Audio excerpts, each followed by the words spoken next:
What's going on, guys? Riley here from RP Productions, and today we're going to be doing another video talking about my exhaust setup on my 2016 Dodge Charger Scat Pack. Now, my exhaust setup is probably the most simple thing you can do to an exhaust, but it's also the most searched thing. When you go to YouTube and you type in RP Productions, the first thing that comes up is RP Productions Muffler Delete. And like the fifth thing that comes up is RP Productions Girlfriend. So, thanks.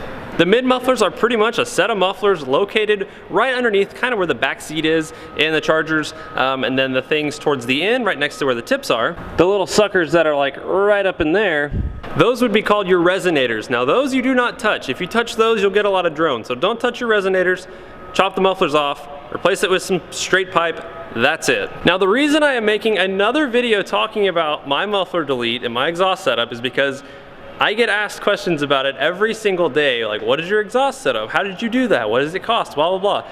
So I'm hoping if I make a newer video, hopefully this will be seen by more people that will have their questions answered, and I'll play a lot of sound clips and go over different driving aspects of it, and also go over one really cool thing about the muffler delete that is probably my favorite thing about the car, honestly, just because it makes it so much fun to drive around. So now that you know a little bit about the exhaust setup, let's go ahead and start the car up. You can hear kind of a cold start even though it's a warm day, but first start of the day, you can hear what that sounds like, and then I'll show you a couple other random clips and we'll go over some stuff in a little bit. So here's your cold start.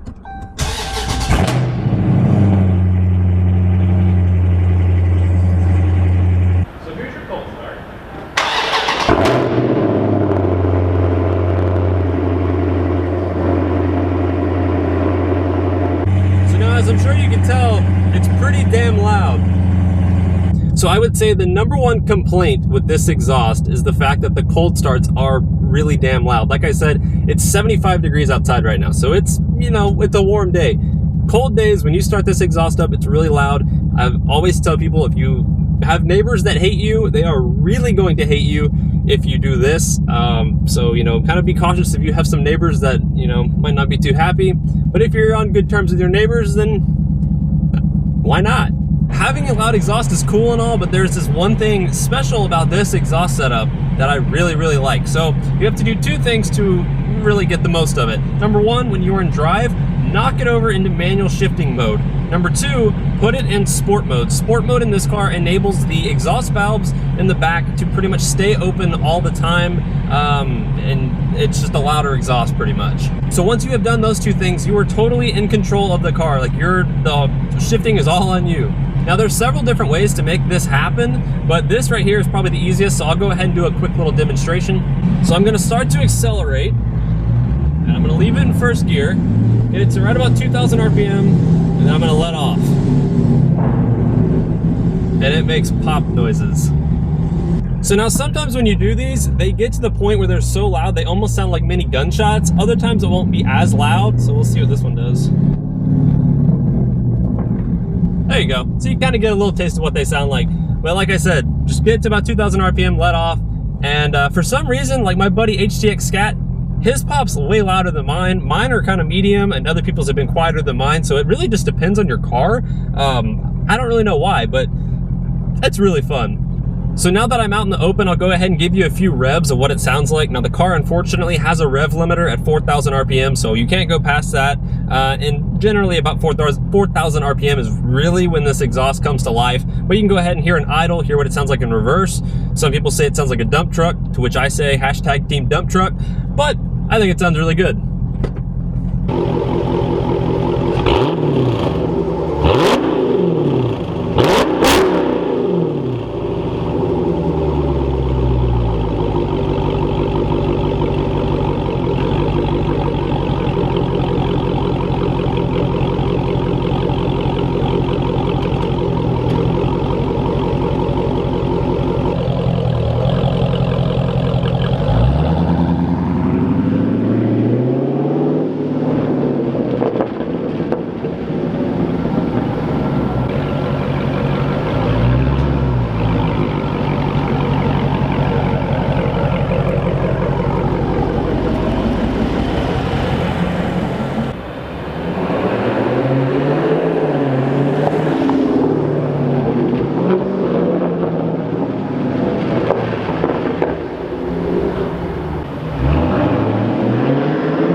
we'll go drive around a little bit and I'll talk about what it's like to drive this thing on a daily basis and give you some, everyday sounds of what it sounds like with the windows down, windows up, sport mode on, off, etc. Just so you can get a good feel for what this exhaust really sounds like rather than just some, revving clips in park.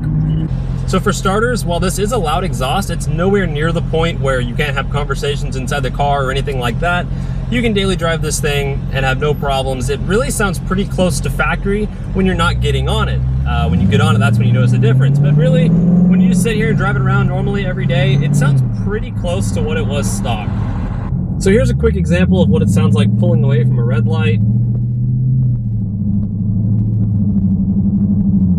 As you can see, pretty quiet, honestly, when you're just in normal mode. I have an automatic. I'm not having to yell or anything to talk to the passenger or the camera or whatever. I mean, it's just like a normal exhaust.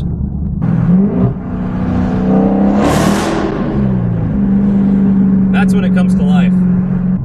So without a doubt, the most asked question on any exhaust video is going to be, is there drone? How about the drone? Is there drone? Is the drone bad? Is the drone gonna bother me on a daily basis? Hey man, I can't deal with drone. Well, the good news for you is that there really isn't any drone with this exhaust. The only time it has an issue is when you're on the highway and you're cruising between 79 and like 81 miles per hour. So that little gap right around 80 miles per hour, it doesn't really like that speed range because that's kind of right around where the threshold of 4-cylinder mode versus 8-cylinder mode kind of kicks in and off. So a lot of times if you're doing 80 miles per hour, the car won't know if it's supposed to be in 4-cylinder mode or 8-cylinder mode. So if it gets stuck in 4-cylinder mode at 80 miles per hour, it'll kind of create this unwanted drone noise that's not very nice. You can either slow down, accelerate, put it in sport mode so you're in 8-cylinder mode, constantly, and then it won't bother you.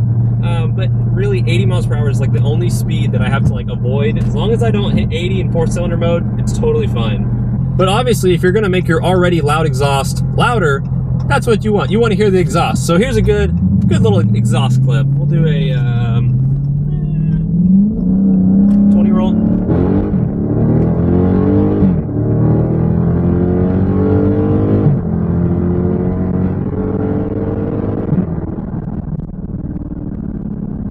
And that right there was 10 miles per hour. So that right there is obviously what you want to hear. That's the muffler delete that everybody loves and talks about. I mean, yeah, it gets a little bit raspy up on the very, very top end. It doesn't bother me. It doesn't bother most people. 90% of people will tell you that it sounds really good. I'm one of those people. The downshifts, the rev matching, it sounds beautiful. I just love it. I really do think this is the perfect exhaust for daily drive, and might as well.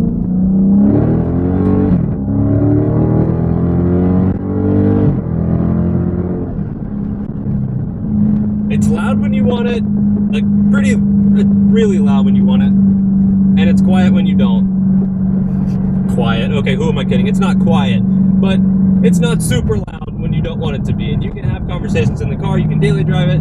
I've put over 14,000 miles on this car now. I have never once sat there and thought to myself while driving, man, this exhaust is really annoying. I wish I wouldn't have done it. I've been more than happy with it. So if you're on the fence about doing it, definitely go chop your mufflers off. Worst case scenario, you put them right back on. It's not a huge deal. 150 bucks maybe out the door, but at least you got to experience what it sounds like. So hopefully this video helps you guys decide if you want to do a muffler delete or not. I know I've posted videos in the past talking about this exact same subject. This will probably be the last video I ever make touching exhaust topics on my charger, but it's still the most requested video I have, the most asked questions. So hopefully if you see any comments on any of my videos asking anything exhaust related, please direct them to this video. Hopefully this answers everything that anybody could ever think of. I'm sure I'm forgetting something that somebody will point out and be like, hey, you didn't talk about this. But the active exhaust valves do a really good job of controlling this exhaust, making it, man, my feet are squeaking like crazy. But the active exhaust does a really good job at making this exhaust pretty tame when you don't want it to be obnoxiously loud. And then when you want it to be obnoxiously loud, you can make it happen. Also, if you own a charger, 40 rolls are your best friend. So we're in third, now we're in second, 40 miles per hour.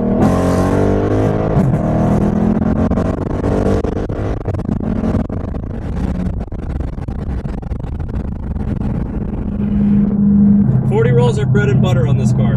Just my word of advice.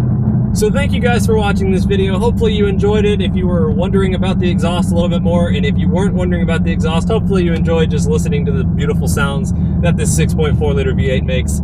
So thank you guys for watching this video. I will see you on the next one. Take it easy.